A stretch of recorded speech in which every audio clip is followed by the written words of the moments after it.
The following is intended only for mature audience. Viewer and listener discretion is advised. Right there. Hey folks, P. Basardo here, and you're listening to the Smoke Free Radio Network. Not only is he my bail bondsman, Thanks. Everybody say hello to Mr. The actual only third way in our country right now. I'm gonna try to actually talk a little bit and maybe not get some videos. And you know, like a lot of the ones that really fighting. I mean, in their mind, they're a revolutionary, force, right? And I mean, obviously, to get rid of Stan.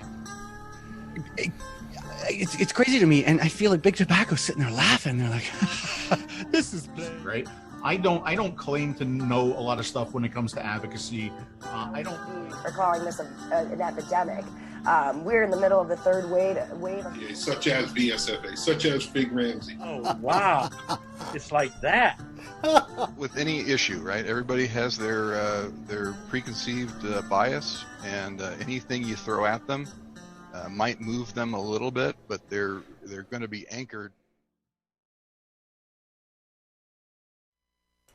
This evening, we have a gentleman here that is out on the East Coast, and his state is embroiled in more things than I can even begin to tell you. But he recently started, because he's got something coming up, I believe on the 4th, and we're going to talk about that. But he had an amazing idea that I'm going to have him talk to you about a little bit later on in the show. But if you would, please welcome Matt Milby from Maryland Vapor Alliance. Matt, how you doing this evening? Great. How are you doing, Mike? I have no idea yet, dude. I forgot to ask my wife before I started. Normally she says, yeah, you're doing okay. And I'm like, all right, I'm doing fine. Tell me, where, in your personal life, where did your vaping journey start? I was a guy trying to quit cigarettes. At the time, I was going through nursing school, and I later found out not for me, and I was trying to quit. Went to my local vape shop, met a guy named Jerry that I tried Cigalites before, but they didn't work for me. And then I met this guy, Jerry, who's now my business partner, who actually sold me my first kit to get off the cigarettes, and it worked. Did you start off with a tobacco flavor? So the Cigalite, one was a tobacco flavor, one was a menthol flavor. Just didn't do it for me. And then it really wasn't until I found a good flavor that I was like, okay, this is gonna satiate. So. Once you started, and I ask a lot of people this because I find that it's a curious question just for me, did you become one of those people that ran around going, you need to try this, to other people that smoked? Absolutely. A lot of people would ask what I was doing. I told them vaping, not smoking. But all the people that surrounded me, because I was a smoker, they smoked too. And I was just like, you should try this. And I told them about my experiences, how much better my breathing was, how better I felt. And I mean, a lot of those people have switched to vaping. Some of them still smoke, but do. You went then from, we'll call it your day job, at somewhere along the line, you transitioned and you opened your own store, correct? Yes. Yeah. What's the name of your store? Smoke Free Nation. Did you have a difficult time opening your store, or did you just know this is something that is actually going to work? Well, I actually, before me and Jerry opened another store, I worked for him at the current store. And I could see the impact this was having in people's lives, the popularity of it. Mm-hmm.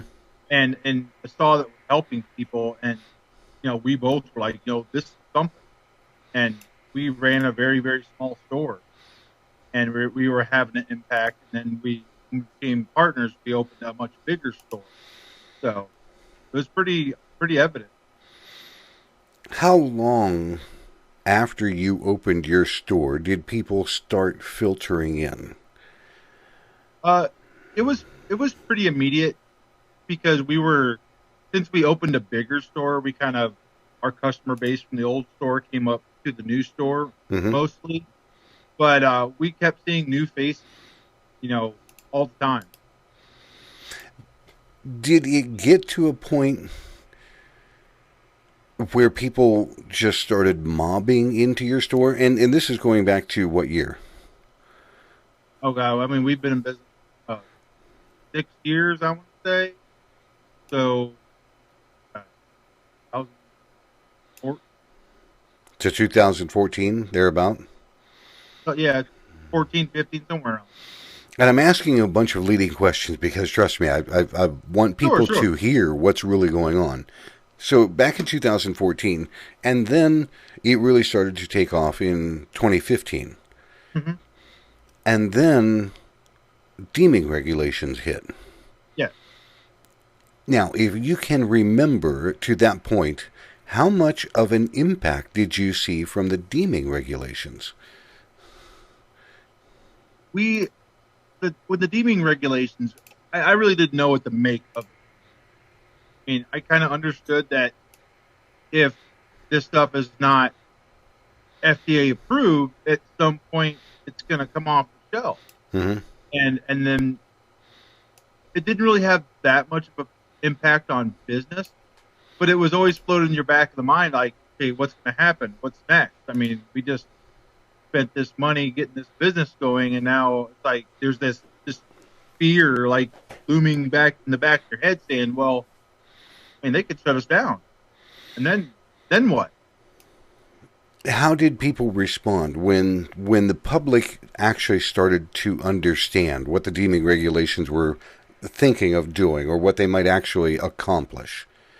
Well, yeah, we had customers asking, like, what's going to happen with the deeming regulations or the FDA, because they didn't really understand the customers didn't really understand what the deeming regulations were. We tried our best to educate them, but we didn't have any good answers. We're just like, we don't know. I mean, we have to get FDA approved, and we were new to this whole PMTA stuff, and we didn't know what all that entailed besides a pile of money. Now, and so I really didn't have much to tell people. I mean, I honestly didn't know. So now, forward from there, because again, everybody that is in the vapor industry knows, we opened up early, you hit the deeming regulations, it was a minor catastrophe. The industry recovered, started going forward again. Yeah. And then there's this thing that hit the market called Juul. Yep.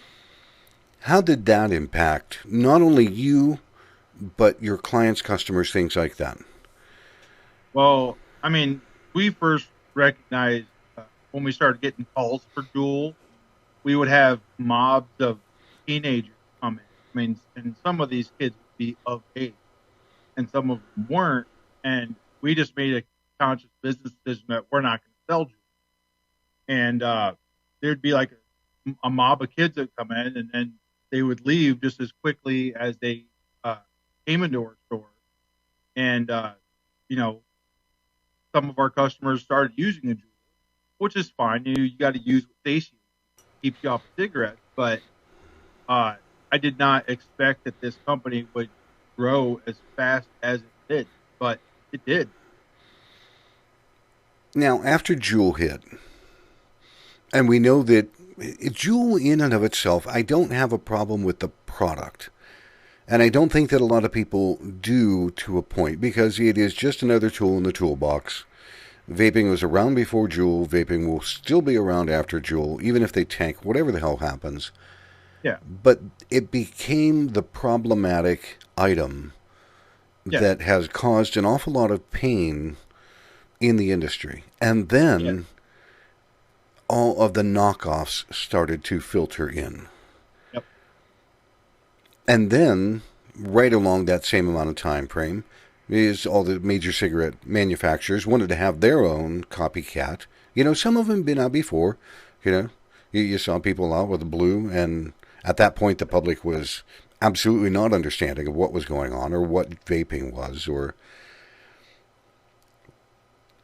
how long ago, and I need to ask this kind of insequential, and I've got to stop and think about it. How long ago did you start the Maryland Vapor Alliance? Or was it something that was pre-existing that you have become? So we started, like I said, we've been in operation a little over 3 years. But I had no idea about advocacy whatsoever. But we were invited to a BTA conference. That time was very small, down in DC, and basically, Tony and Jake were like, "You guys should start a Maryland chapter." Mm-hmm. And we listened to what we had to say, and talked about it.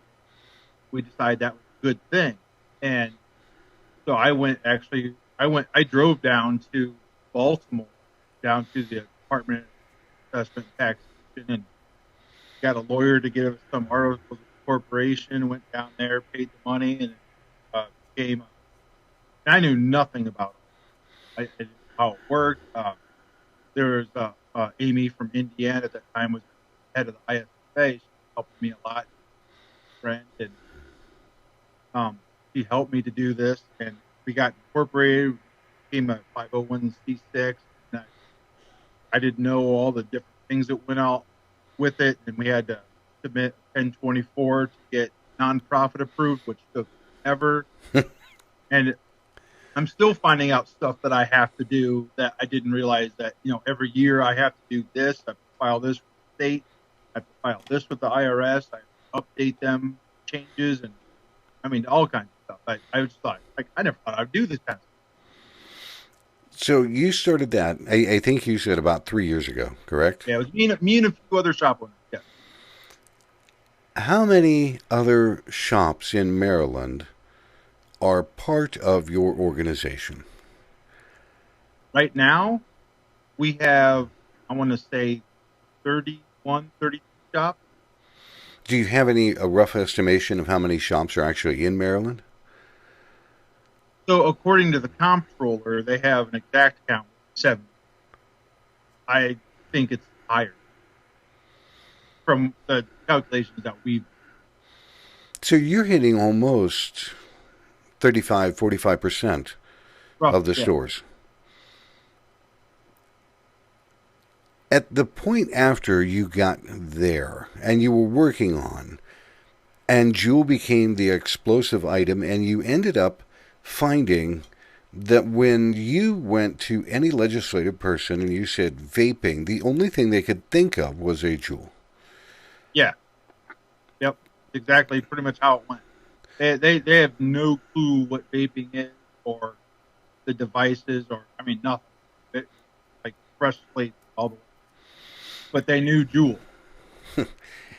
I bring that up because it is one of those points that people that are either in the chat room, we all know, and yet the people that may be listening or catch the podcast later on, they don't understand how much the media has influenced what they think they know about our industry. So educating some of the legislative people that you did, and I know that it could not have been easy. Have you been able to turn some of them around over time? Yeah, definitely. It took a lot of meetings. It took a lot of, we'd bring devices, including Juul, to the legislators. Like, this is what the kids are using, what the adults are using. And then the way Juul puts the nicotine on their package is very deceptive to a lot of people. That where it says 5%, it's really, 59 milligrams opposed to our 3 milligrams. Trying to make that differentiation with a legislator, and they're all new to this, and their eyes are kind of spinning. So it took several times doing that to really kind of get it. And some legislators doesn't matter what you say, they want you gone. Other ones have started to understand, okay, I understand this is adult product, this is getting you away from cigarettes, and I'll kind of tolerate you.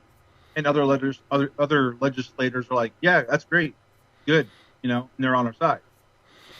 When you really began to open up and talk to the legislators, the people that are making these decisions and doing these things, from the time that you really opened up the Maryland Vapor Alliance until now, somewhere in that time frame, where did it dawn on you, and I mean this in a personal kind of way, where did it dawn on you that some of these legislators did not, like you said, they don't care, they're not going to care, but they were only interested in the taxation?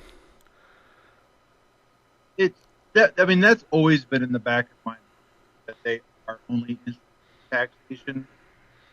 And it's not until certain legislators or certain public health officials do or say certain things that lets you know where their mind's at. Like, I was in a meeting recently, Comptroller. He has an e-cigarette task force that I'm on. One of our board members, Mary, is on. And the first thing I saw when we entered this meeting, big placard about how all these things are taxed, but in Maryland it's not. And the public health officials that at the last meeting, they talked about enforcement checks in Maryland and how underfunded they are. And they can't even do one enforcement check for all the tobacco / vape shops / smoke shops in Maryland once every year. They can't even do that because they're so underfunded. And then after they said that, all you heard was tax, tax, tax, tax, tax.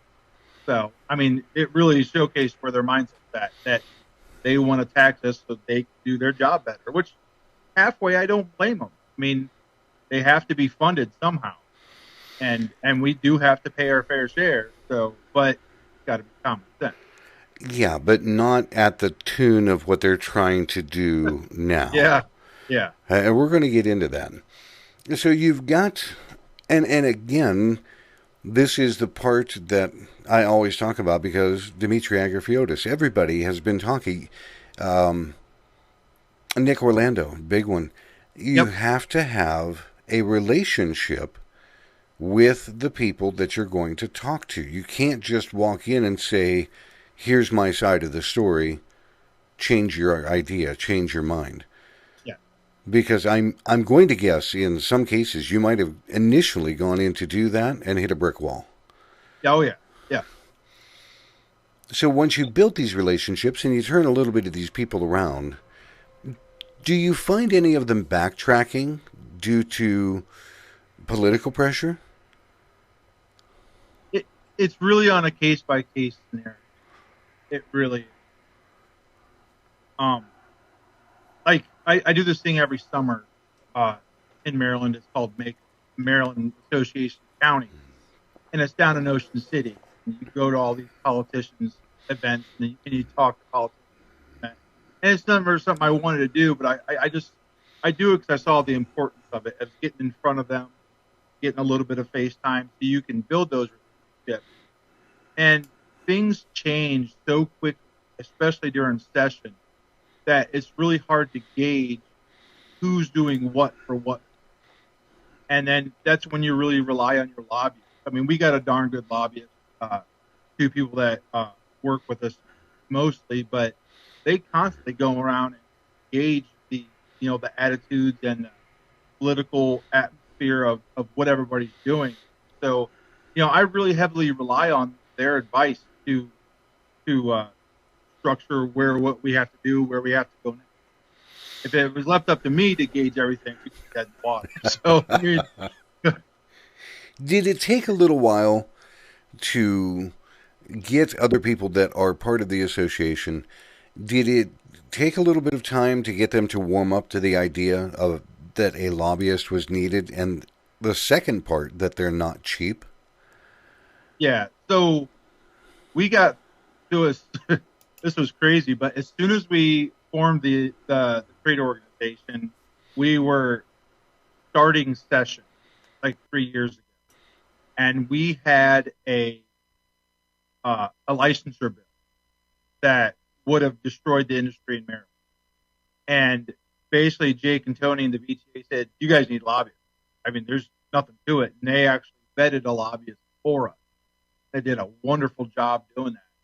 So it was, at that time, it was like, you need a lobbyist or it's over. And so me and a few other shops, like Elmer and Mary, and I forget who else, we were just a very small organization, but we paid for the lobbyist, and we got going immediately. We didn't even really know what we were doing, and we were thrown into the fire just immediately. Started like reading legislation, which I'd never done before, and testifying, which I'd never done before, and then lobbying legislators, and doing calls to action, and working with CASA. It was just all at once. It was overwhelming. So yeah, we didn't have a choice. We had to have a lobby. When you got to that point, did you find yourself wanting to go down this kind of a path, and your lobbyist said, "Don't do that. You need to be over here"? Oh, absolutely.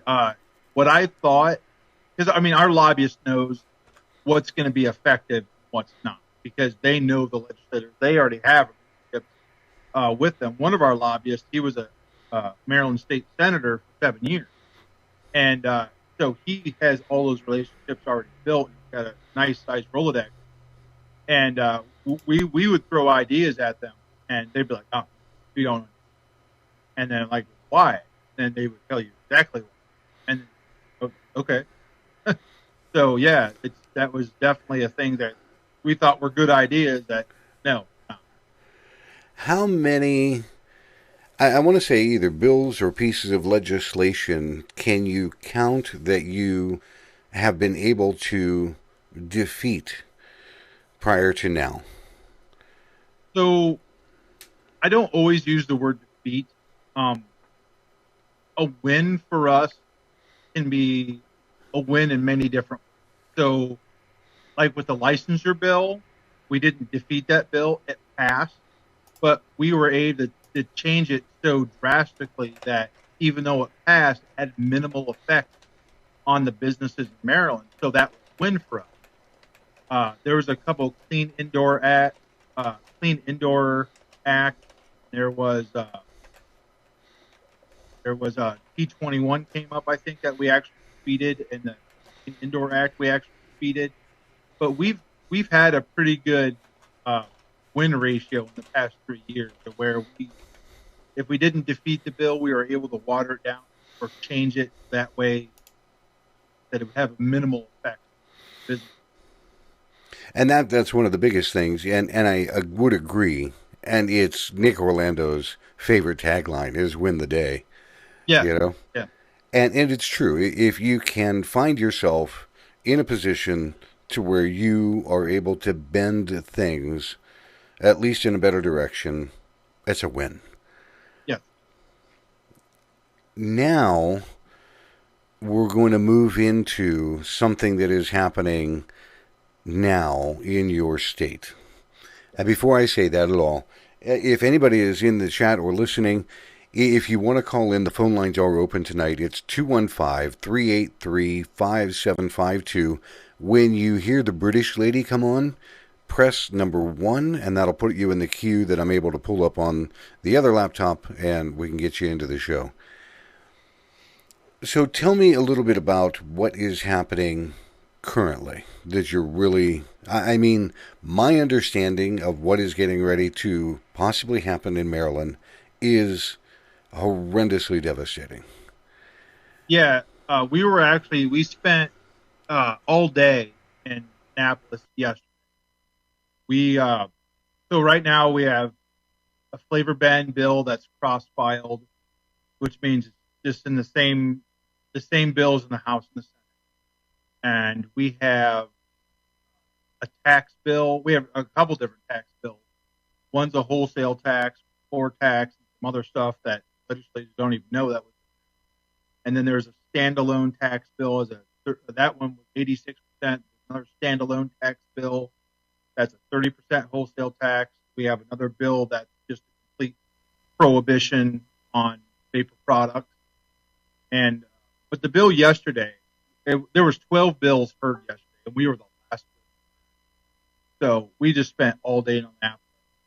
And this bill would give 86% wholesale tax on all your vapor products. And then that includes a floor tax, which means you would get taxed on your current inventory. So if you got $100,000 in inventory, you owe $86,000. And then there's also a usage tax. So if you're a consumer and you owe, or you in possession of any vape products whatsoever, you owe 86%. Those, which how they're going to enforce that. Hold on. And then let me back you up a second so people can understand this. They're talking about if you buy something new, it's an 80% wholesale tax. If you bought it 5 years ago, you still owe that. If it's in your possession, you owe. How the hell do they even think that they can collect that? No idea. They can't do proper enforcement checks in Maryland the way they want to. I don't see how they're ever possible. So they just want to take the number 86 and say, well, we're going to apply that to wholesale. And then everything in your... Now, you're saying wholesale everything. You're talking liquid coils, hardware, anything vapor-related, not just e-liquid. Yeah, everything. So your high-end mod that comes across, that clicks over $100, even just a wholesale cost, is, oh my God. Yeah. Let alone the fact that they want to give you a floor tax of 86%. Yep. And then they want to hit the consumer. Oh my God. And there's one more part to this that the legislators weren't even aware of that was in the bill. A lot of these legislators don't read the bill. But they're basically repealing one law to institute this, and it's in the language, but what it effectively does, it takes power away from the state to tax products and gives that power to counties and local municipalities, which gives them the power to put taxes at whatever they want. So if this were to go through, you could go from one county to another, or one city to another, and have completely different tax structures on top of what the state is. So the state would do their 86%, and you could go over to the next county and they could throw in another 30% tax. Yeah. So you could be taxed at 100 and some percent easily if the bill goes through like it did. Yeah. And that was one of the things I did not know it had hit that point. I remember seeing 86% wholesale tax, but my God, how do they even have a clue how you would still manage to stay in business?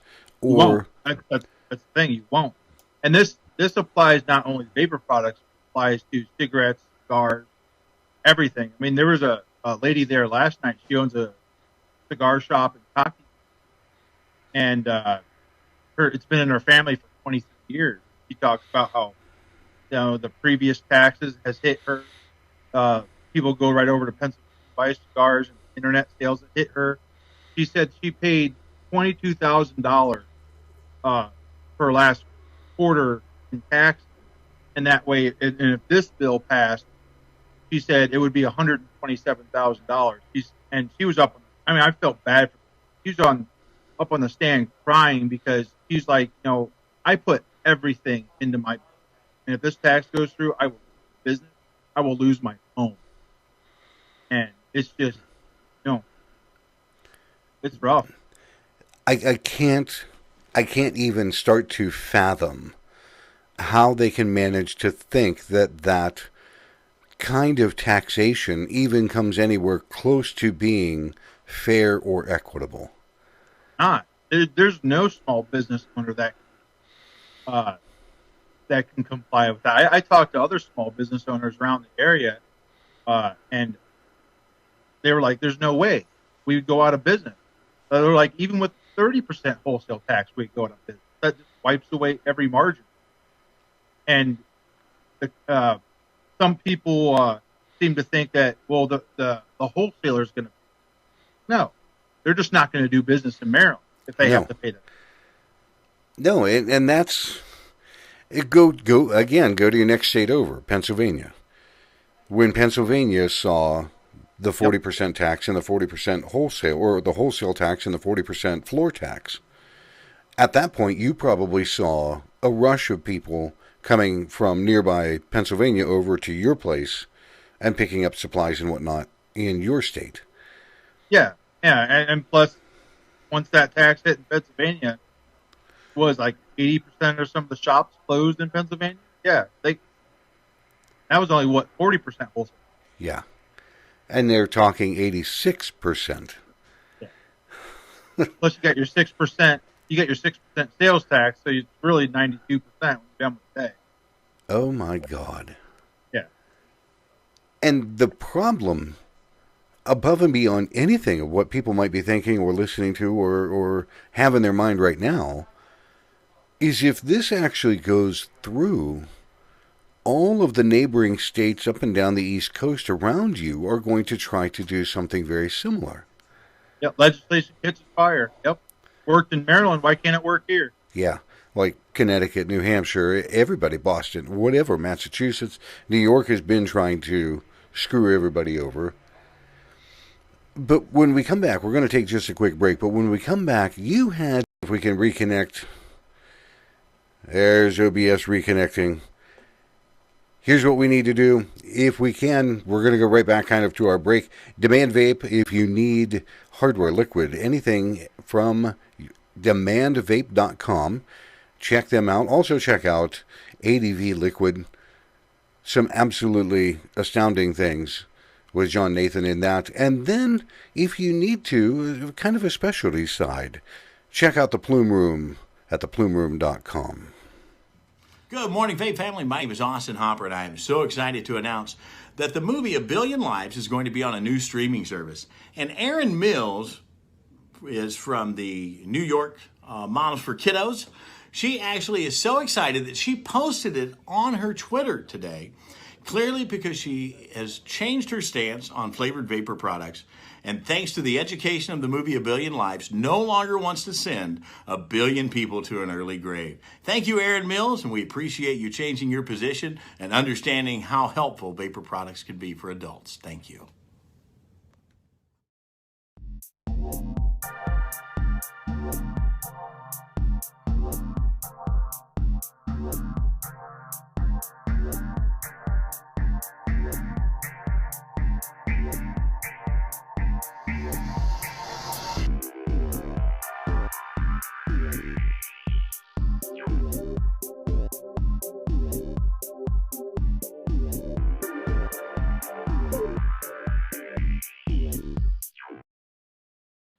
Do you have any reason to suspect that politics and electoral politics has gone into the decision-making, people advising the president that he could lose battleground states if he banned vaping or banned flavors?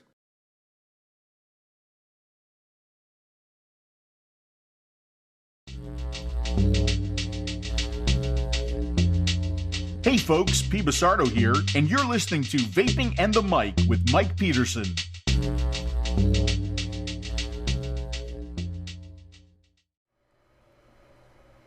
Coming back from our break, my apologies for things kind of dropping out on my end.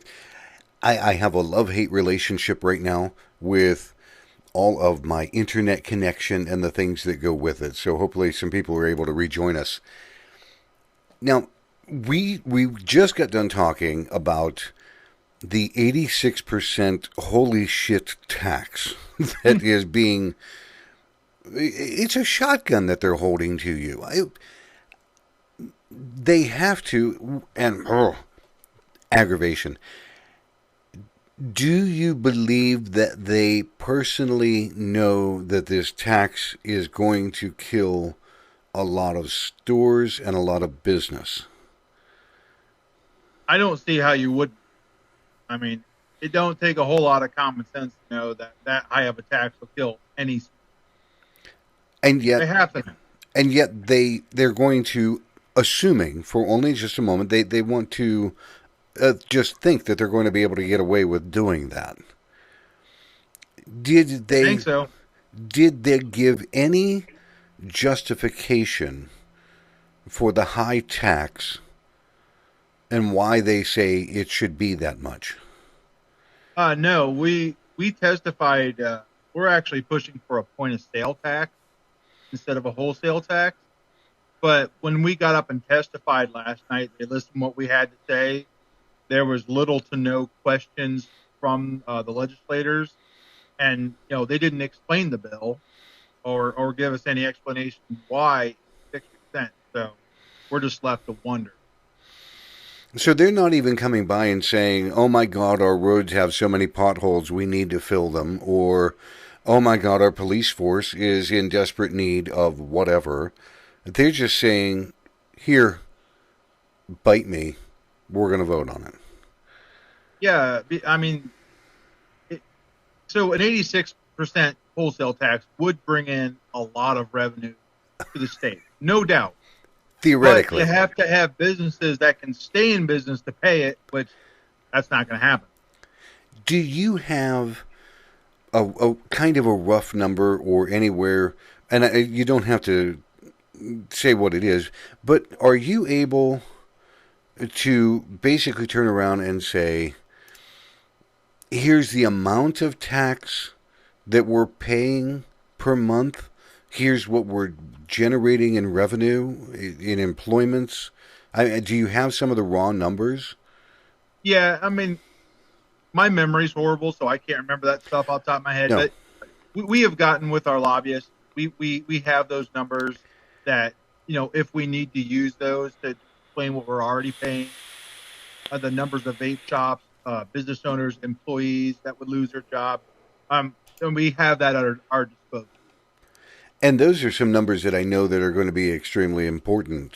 It's just to be able to say, hey, if you pass this, all these numbers over here are going to go away, and what you think you're going to wind up with is going to be a giant crater, and now you're going to be even losing more money.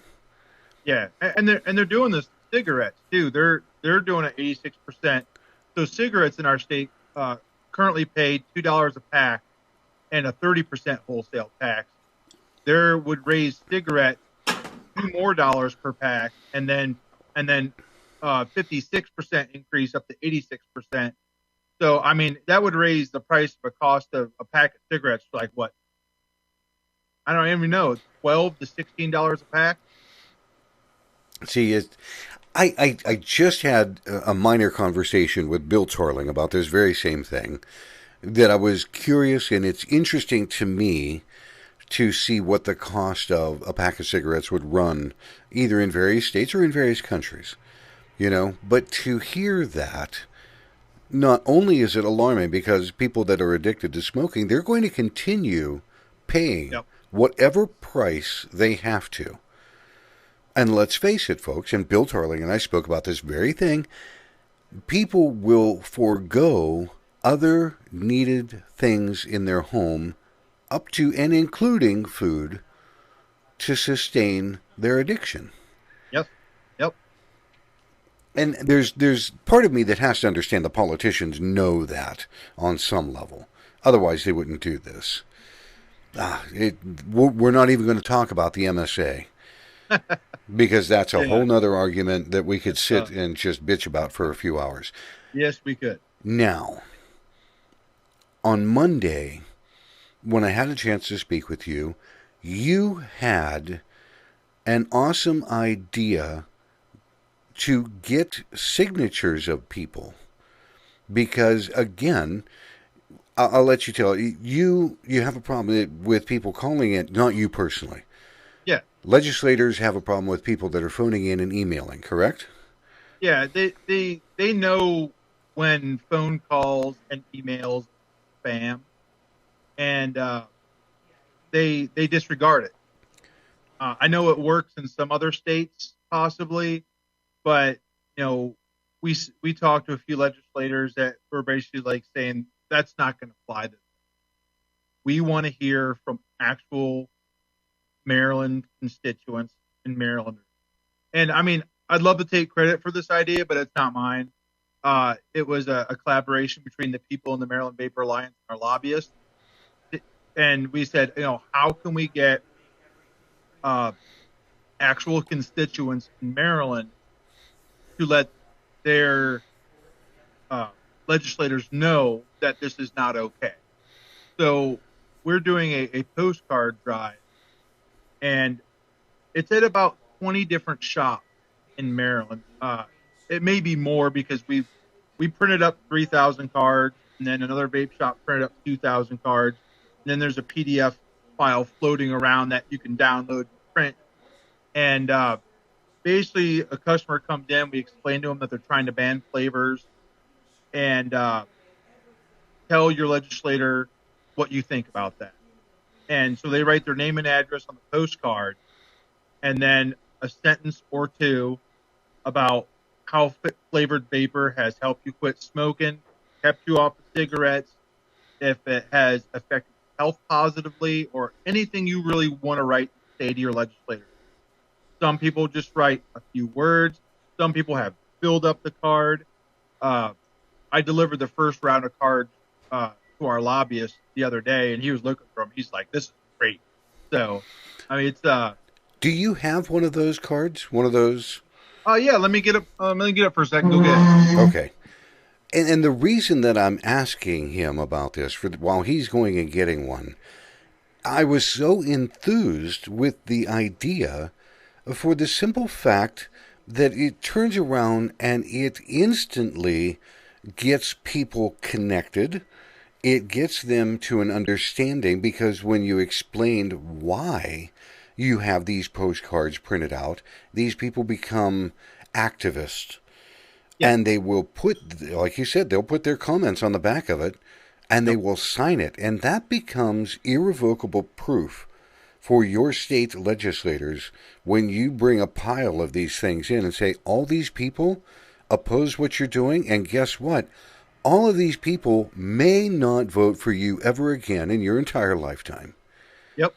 And that's powerful. That's what made me so enthused about this, because it's a genius kind of thing. And I apologize if people in the chat, if they're hearing this out there and they've had this idea, I've never heard it before. I'm not trying to steal anybody's thunder. It's just, I was enthusiastic about that. I'm like, that is awesome. As was James Jarvis, as was Nook Orlando. I mean, we all sat there going, holy shit, this is awesome. So what does this thing look like? So this is the card, and I'll try to get it as best as I can. It basically says, "We are not big tobacco. We are not Juul. Flavored saved my life." Then the Maryland Vapor Alliance logo. And then on the back, it's just a postcard. They can write their name and address at the top, and then they can use the rest of the card to say whatever they want to say. And these will be sorted to districts by our lobbyist office. They're going to be photocopied. They're going to be digitized. And we'll be displaying these when we have a hearing on February 6th, which is our flavor ban. And hopefully it makes a very powerful statement. You, and what got me before, you had mentioned that you printed 3,000 of those things. And you just said somebody else printed another 2,000. Yeah, because 3,000 wasn't enough. And so we had one of our vape shops, I mean, he took it upon himself. He printed 2,000 more, and then another handful of vape shops took the PDF file and printed out hundreds of them. So, I'm excited too to see the final tally of how many of these cards we get. Now, my understanding is you're not actually going to mail these in. No, you're going to hand delivering. That's the thing. You're going to hand carry this pile of paper. And stack it up and say, these are all your constituents that you asked for. Yeah, and we're going to digitize them too, so that they're going to be scrolling down the screen, for legislators. That, and again, I was so enthused when I saw that, because the idea is so simplistic, and yet it activates so many people all at one time that it's not even funny. Yeah. I know that this is an odd thing. And you said that this is coming up on February 6th, correct? Yeah. It's February 6th, in the House of Delegates in the Economic Matters Committee at 1 p.m.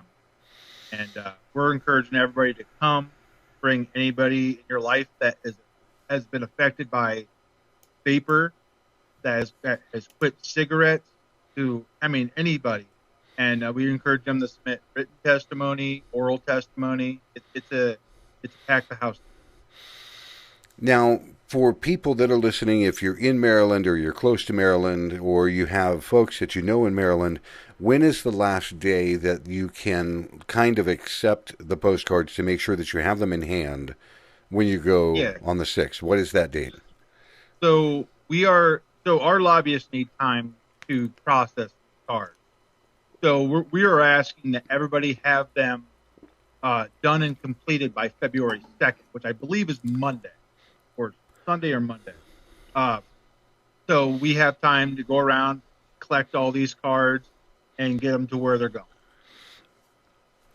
Now, when you do that, the 86% wholesale tax is something that you're going to have to go back to the Hill again and work on that. That's a very different kind of thing. This is about a flavor ban. Yep. Because even if this thing went through, it would kill all of the industry in Maryland. Because they're talking about going just to tobacco and menthol, correct?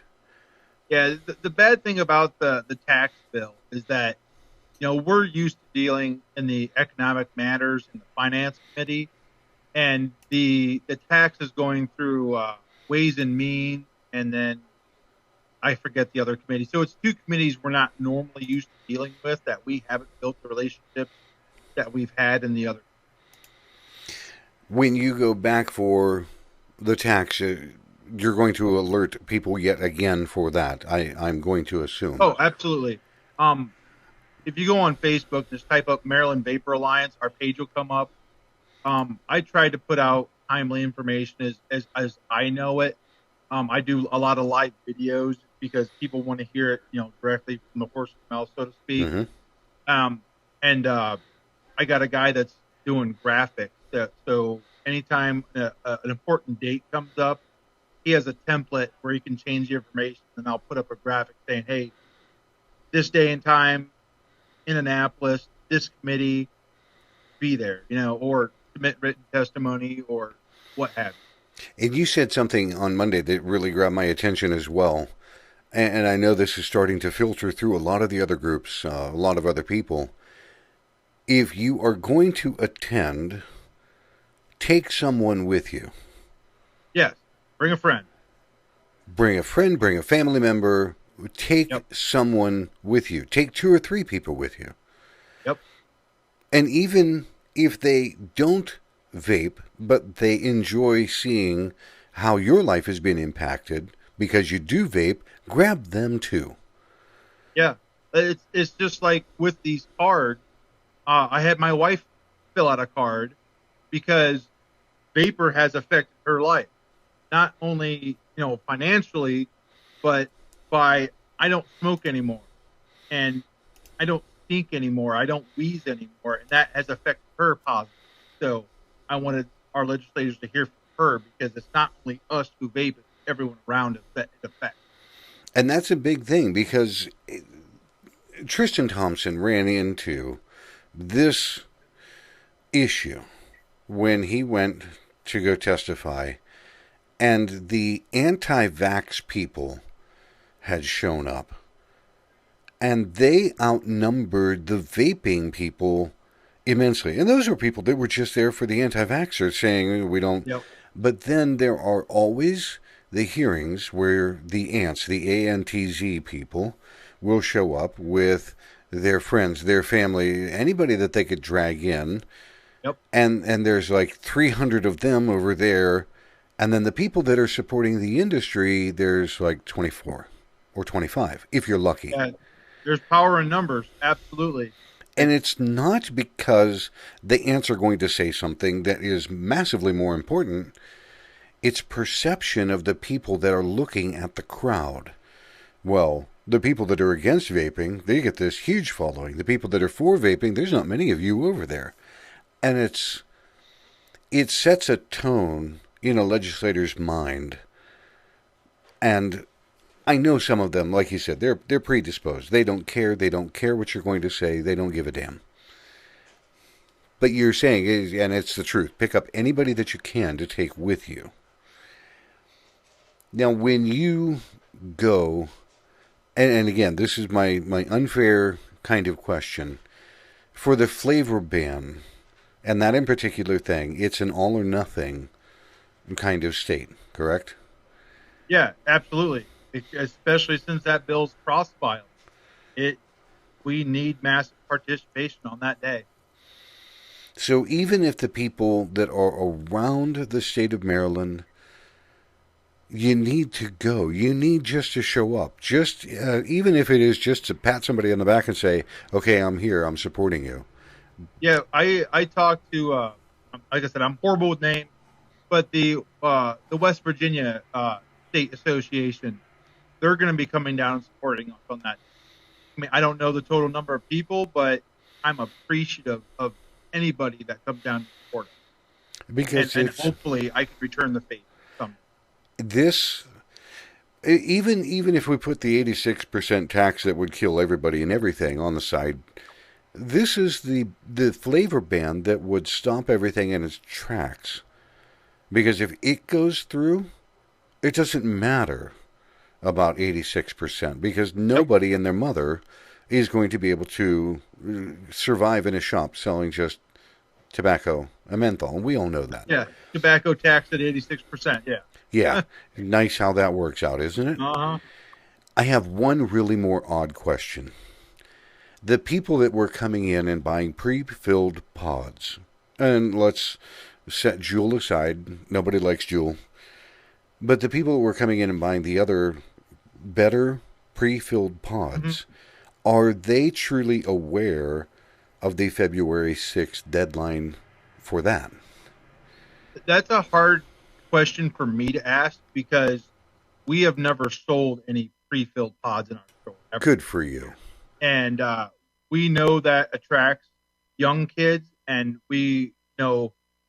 So when I get up and speak in front of committee and I say this is an adult product, me and my business partner can both say with confidence that we sell to adults. We never sold these products to begin with. So, but even the people that do come in, we do try our best to educate them on what's going on. So, I ran into a friend of mine, and she had stopped smoking, and she was on a pod system, and it just dawned on me. I'm like, hey, do you know that as of the 6th, and I asked her, I said, what are you vaping on? And she told me. I said, pre-filled, right? She goes, yeah, I'm not going to ever buy something to where I have to change a coil and fill the liquid. And I'm like, it was interesting because it was a mindset for me that changed. It's like, here I am, and most of us with mods. And here's somebody that is John Q. Public, and I should say for her, Shirley Q. Public, that doesn't want to mess with any of that. And now, what are they going to do? Yeah. But I am quickly reminded by many people, the vaping industry converted millions of people that smoke on a non-pod system. Yes, they did. And it's just, and I tell people that, well, look, here's what the industry did way back when, and then we don't know what the hell happened, and now we have to go back to basics, like Dimitri and Phil Bassarda. They say back to basics class. It's one of the things. In the last couple of minutes before we finish out, is there anything that you want to tell people that they need to be aware of for your state or something that's on your mind? It's hard to say.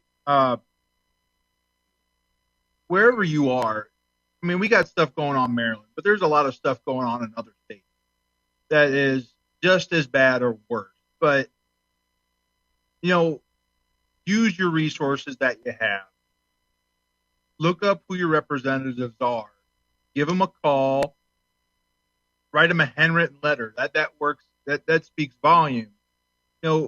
Whatever state you're in, find your state association, join their page, ask them what you can do to help, because all these people, and I've met with many state leaders. I made a lot of friends that run different state associations. They're a great bunch of people, and they're working hard.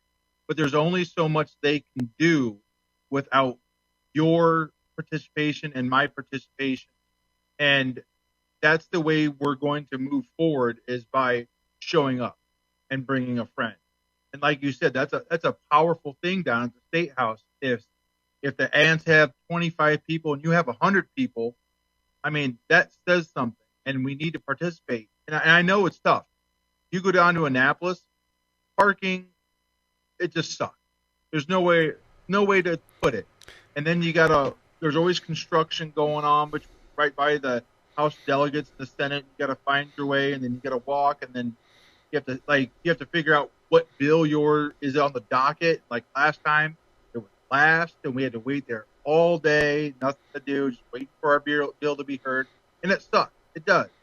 But that's how we're going to make a difference, by showing up and doing making a few simple phone calls, writing a few simple emails, and then changing the name to fit your legislator, or writing a letter, or filling out a postcard, or just showing up down at the State House when you know your state association has a bill there. That's how we're going to make a difference. I'm not saying you're going to win, but it's how you're going to make a difference and increase your odds of winning, or making it so your local vape shop can stay in business and you can get the products that you need to keep you off of cigarettes. Because at the end of the day, we all don't want to go back to cigarettes. We know where we're going to end up if we go back. Death and disease. And this is important. There's millions of Americans who rely on these products to keep them off of cigarettes. And attached to those people are their families. And it's important that we keep mommy and daddy off of cigarettes so they have more time to enjoy with kids. So, and that's a big one. Do what you can. Do what you can. It is. There are two things that I would add to that just real quick, because it's all true. There is no more room for people to sit on the sideline. None. If you vape, you have to be active, or you're going to find yourself not vaping.